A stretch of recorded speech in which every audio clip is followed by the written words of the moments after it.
Hello વિદ્યાર્થી મિત્રો, તો કેમ છો? મજામાં? તો આજે ધોરણ 10ના વિદ્યાર્થીઓને ગુજરાતીનું પેપર હતું, તો એનું આપણે સોલ્યુશન આપીશું. તો પહેલું છે વિભાગ એમાં જોડકું. તો એમાં પહેલું છે, હા બેટા ચાલ મોડું થઈ ગયું. આ વાક્ય કોણ બોલે છે? તો આ વાક્ય વિનુ કાકા બોલે છે. તો પહેલામાં શું આવશે? ડ આવશે. પછી બીજામાં બોડીના તા વળી કાહડી કેવી. આ વાક્ય કોણ બોલે છે? તો આ વાક્ય બોલે છે જીવલો. તો બીજામાં આવશે ઈ. પછી આપણી બબલીની જ પગલી જાણે. આ વાક્ય કોણ બોલે છે? તો આ વાક્ય ડુંગરની પત્ની બોલે છે, એટલે ત્રીજામાં આવશે ક. બાપ ડેલ તે આજ જીવતરના દાન દીધા છે. તો ચોથામાં કોણ બોલે છે આ વાક્ય? આંબા પટેલ. તો ચોથામાં આવશે બ. તો આ તમારે ચારે જોડકા જોઈ લેવાના છે. કેટલાને સાચા પડ્યા છે એ તમારે કોમેન્ટ બોક્સમાં લખવાનું છે. પછી આપણે જોઈએ કે ભૂલી ગયા પછી કૃતિ ખાલી જગ્યા મૂળ સંગ્રહમાંથી લેવામાં આવી છે. તો એમાં આવશે ત્રીજો પુરુષ. પછી છત્રી કૃતિમાં ભૂલકણાપણામાંથી ખાલી જગ્યા નિષ્પક્ષ થાય છે. તો નિર્દોષ હાસ્ય, એમાં કોઈ એવું હાસ્ય નથી, એમાં કરુણા પણ નથી, પ્રશંસા પણ નથી, એમાં નિર્દોષ એટલે કે સિમ્પલ હાસ્ય છે કે આટલા દૂર છત્રી લેવા જવાય નહીં. પછી આપણે સાતમો જોઈએ કે વટપત્રમાં સૂતેલા ભગવાનના મોઢા પર ખાલી જગ્યા હાસ્ય હતું. તો ભુવન મોહન. પછી આઠમો જોઈએ ડાંગવનો અને કૃતિમાં લેખક કવિ ખાલી જગ્યાને યાદ કરે છે. તો રાજેન્દ્ર શુક્લાને યાદ કરે છે. આમાં તમારે રાજેન્દ્ર શાહ અને શુક્લામાં કન્ફ્યુઝન હશે, તેમાં રાજેન્દ્ર શુક્લા આવશે. પછી આપણે જોઈએ 1 માર્કના પ્રશ્નો. તો હોસ્પિટલની સોફામાં શાનાથી વધારો થશે? તો હોસ્પિટલના બેડ ખાલી રહે એટલે કે એમાં તો જ સોફામાં વધારો થશે. હિમાલયમાં એક સાહસ કૃતિમાં શું પ્રગટ થાય છે? તેમાં શૌર્ય અને સાહસ આવશે. પછી આપણે જોઈએ કે જો આ તમને મેં આઈએમપી આપ્યો હતો, કયો? આ હિમાલયવાળો તમને આઈએમપી આપ્યો હતો. પછી આપણે જોઈએ કે 2 માર્ક્સના પ્રશ્નો. તો એમાં પણ મેં તમને જો પહેલો પ્રશ્ન છે કે લેખકે રાતા રંગના ચોપડાના બધા જ પાના શા માટે ચીરી નાખ્યા? તો આપણે ચોપડો શા માટે ફાડી નાખ્યો? તમને આઈએમપી આપ્યો હતો.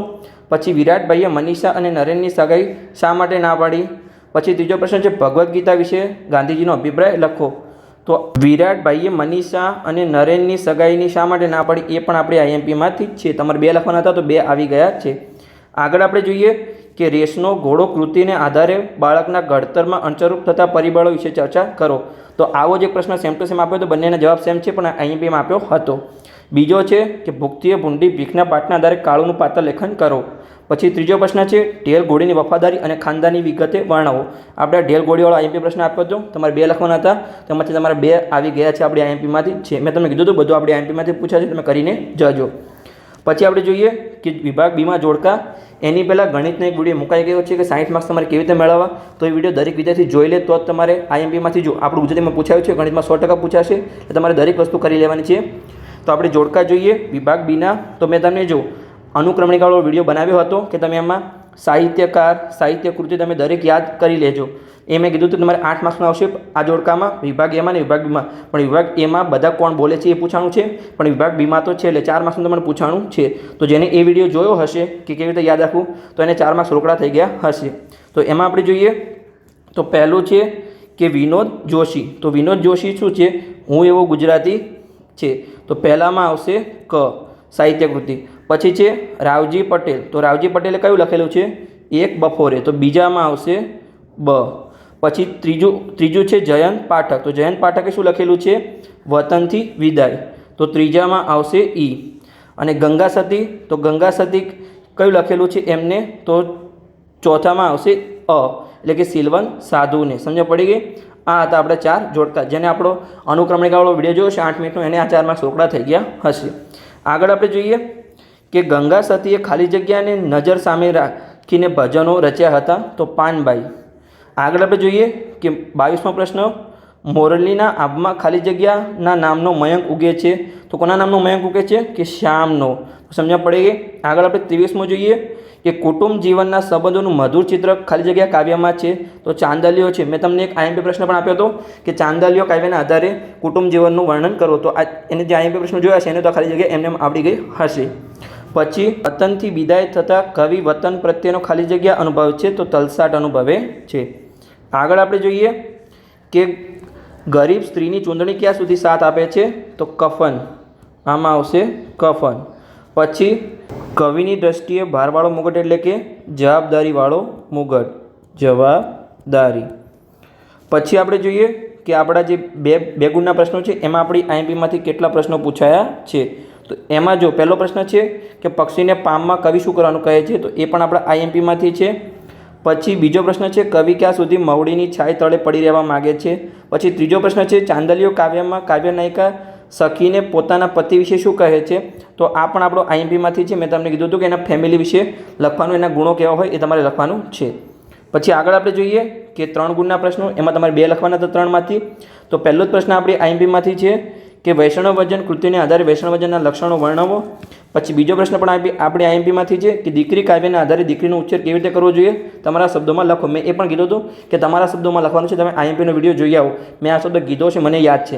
એટલે કે આમાં પણ તમારે 2 લખવાના હતા, આપણી આઈએમપીમાંથી 2 આવી ગયા. આમાં પણ તમારે 2 લખવાના હતા, એ આઈએમપીમાંથી આવી ગયા છે. પછી ત્રીજો પ્રશ્ન છે બોલીએના કાવ્યમાં કવિ માણસને શો બોધ આપે છે. હવે આપણે વ્યાકરણમાં જોઈએ તો વ્યાકરણમાં આપણે 33મો પ્રશ્ન જોઈએ કે આમાં જો કીડિયારુમાં કયું કીડિયારું સાચું છે, તો એમાં આવશે તમારો આન્સર આવશે આ બચેલો બીજા નંબરનો કે કીડિયારું. પછી આપણે જોઈએ સન્નિધિ, તો સન્નિધિમાં ત્રીજું આવશે તમારું સાચું છે. પછી ચતુર્માસ, તો ચતુઃમાસ આમાં સાચો સંધિ છે, સંધિ આપણે અલગ પાડવાની છે. પછી આપણે જોઈએ કે તેજપુંજ શબ્દનો સમાસ ઓળખાવો, તો એમાં કયો સમાસ છે, તત્પુરુષ સમાસ છે. પછી નીચે આપેલ બંને શબ્દોના જોડણી ભેદ તથા અર્થભેદ જણાવો. તેમાં જો સૂર એટલે શું થાય, આ સૂર એટલે નાદ થાય અને નીચેલો સૂર એટલે દેવ થાય. સમજ પડી ગઈ. પછી ભાવાર્થ બનીને એ તો નજરની પીંછીને ધૂળ પર પસવારી રહી હતી, વાક્યમાંનો અલંકાર કયો છે, તો આમાં રૂપક અલંકાર છે. સમજ પડી ગઈ. પછી આપણે 38મો જોઈએ સુરક્ષિત શબ્દોમાં કયા પ્રત્યય રહેલો છે તે જણાવો, તેમાં પર પ્રત્યય રહેલો છે. આગળ આપણે જોઈએ કે નીચેના શબ્દોના સમાનાર્થી શબ્દ શોધીને લખો. તો ઓથ એટલે શું થાય, સહારો થાય, અને નીચે સાંજ એટલે સંધ્યા થાય. સમજ્યા પડી ગઈ. કંચન સંજ્ઞાનો આપેલા વિકલ્પોમાંથી સાચો પ્રકાર શોધીને લખો, તો દ્રવ્યવાચક સંજ્ઞા છે. 41માં આપણે જોઈએ કે નીચેલા આપેલ રૂઢિપ્રયોગનો અર્થ જણાવો. દાબ પેચ રમવા એટલે કે યુક્તિ પ્રયુક્તિ કરવી, યુક્તિ પ્રયુક્તિ કરવી. અથવા તમે એમ પણ લખી શકો છો કોઈના સાથે રમત રમવી, એ પણ તમારું સાચું છે. નીચે આપેલ કહેવતનો અર્થ લખો. બાંધી મુઠ્ઠી લાખની એટલે કે જ્યાં સુધી વાત ઘરની બહાર ન જાય ત્યાં સુધી મહત્ત્વની છે.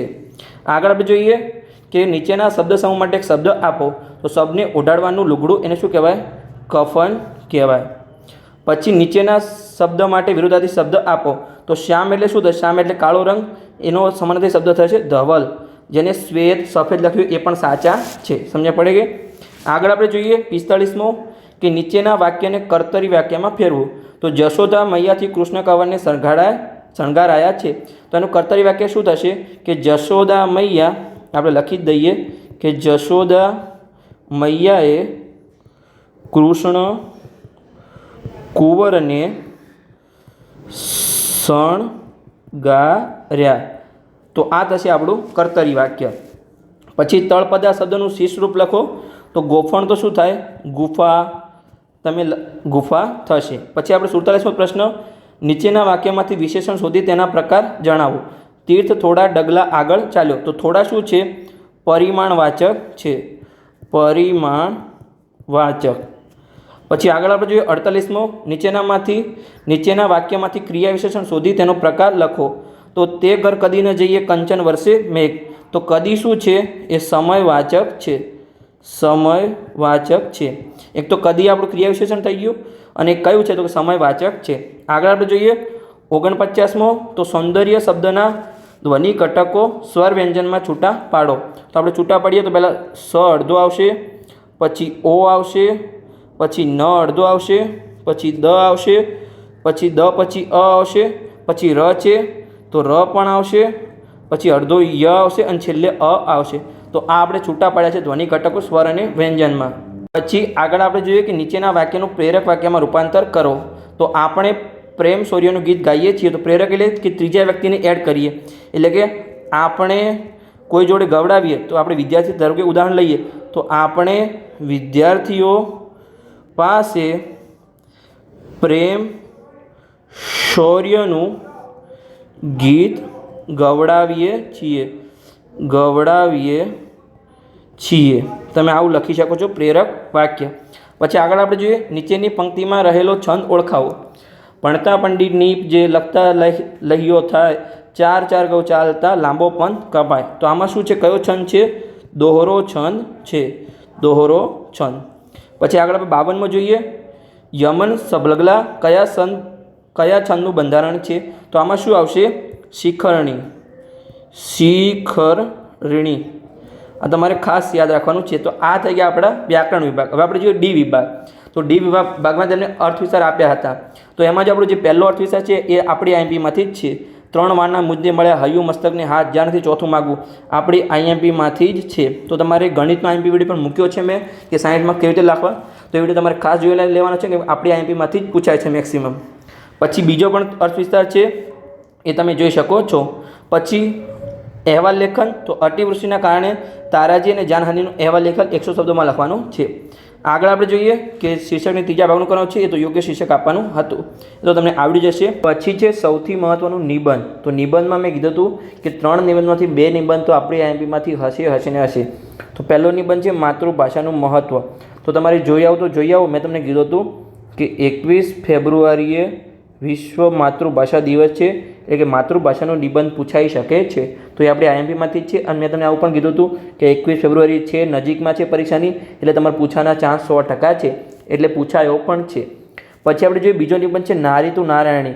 તો આપણે મા વિશે નિબંધ આપ્યો હતો, પછી દીકરી વિશે નિબંધ આપ્યો હતો, એટલે આમને નારી વિશે નિબંધ પૂછ્યો છે. અને ત્રીજો નિબંધ છે કે વૃક્ષો ઉગાડો અને પર્યાવરણ બચાવો. તો આપણો એક આઈએમપી નિબંધ હતો, એક બાળ એક ઝાડ.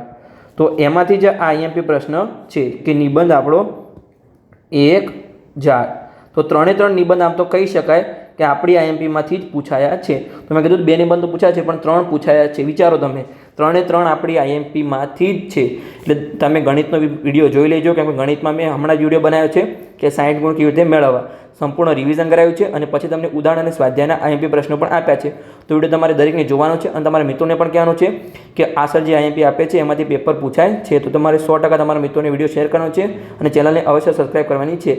આગળ હવે આપણે ગણિતના સોલ્યુશન સાથે મળીશું, અને ગણિતનો વિડીયો તમારે ખાસ જોવાનો છે. દરેક મિત્રોને શેર કરજો. તમારા જેને પણ મિત્રોની જરૂર હોય એને ગણિતનો વિડીયો તમે શેર કરજો.